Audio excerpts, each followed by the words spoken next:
Hey there, I'm Lauren Lowry in the WSMV4 Now streaming studio. This is a story that's developing this morning, and you see it on the bottom of your screen here. TDOT approves adjustable pricing for the I-24 choice lanes. This is a big thing that came out of a meeting that was held this morning just a handful of hours ago. Essentially, TDOT has a board within itself that governs any potential plans for the I-24 choice lanes. And right now you're looking at a video of some of those lanes and the areas where they'll be. It's that I-24 South corridor, south and north, of course, that area between Murfreesboro and Nashville. So many people travel that way, and that area gets so congested and so backed up. And so you see these lanes that are highlighted in purple there in the video. Let me pull up some more for you. Where they're highlighted in purple, those are the ones that would be paid lanes. So they're called choice lanes because they would give you the opportunity, the choice to pay money to get on these lanes and then drive a little faster. We've all seen the interstate go completely 0 miles per hour, dead stop on the interstate. But the idea behind these lanes is they would be static. Lowest mile per hour would be 45. The goal would be to always maintain 55 miles per hour in those lanes, and people would have to pay money for it.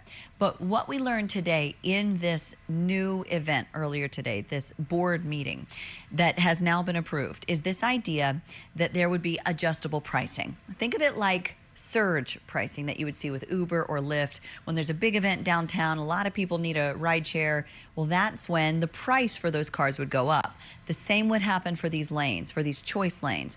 It's called, again, adjustable pricing for a reason, that if a lot of people are on there, or if they're seeing that the mile per hour, the speed is decreasing below 45 miles per hour, that's the point that the price for those lanes would actually go up. So I'm going to play for you a soundbite. Give me a moment. What I'm going to do is pull this up. I'm going to try to cue it up to the exact place where I want you to hear it.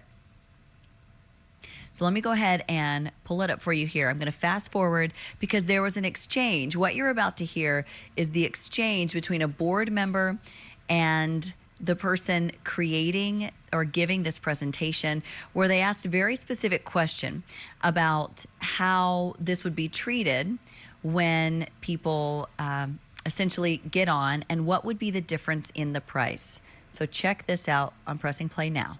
That I think that's a great job to have done that so far. And then my question is, will the system be smart enough so if I'm just kind of Joe Q public and I drive up and it's $3 for me to get on and I'm driving and the rate changes while I'm on the facility, do I now have an unpredictable bill at the end, or am I locked in at the $3 till I get off? Yeah, that's a great question, and the system is absolutely smart enough that the price that is posted when you pass under that gantry is locked in for your trip.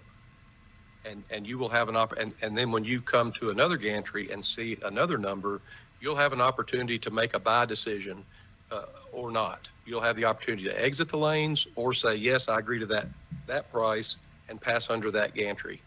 That's absolutely essential to truth in advertising. All right, so did you catch that? Basically what they're saying is when you get on, when you hop on those choice lanes, when you pass under the gantry, as it's known, the price that you see when you pass under, that's the price you're paying. And it's not going to adjust while you're on it. It's only going to adjust as more people come on. So as more people come on and the speed slows down, that's when the price will go up. And that will all be automatic, and it's things that the state DOT, Department of Transportation here in Tennessee, will determine before these lanes are ever rolled out. But they've gone ahead and approved that this can be a part of the plan. We do expect to see a broader plan coming up in December, and then after that, only minor tweaks coming from there. But the National Highway Administration, Highway Safety Administration, NHTSA, as it were, does already know about this project because it's going to cost more than $500 million. And so anytime a state project is going to cost above $500 million, the Federal Highway Administration has to be notified. And they now know all of the impact studies have already been done in terms of environmental impact.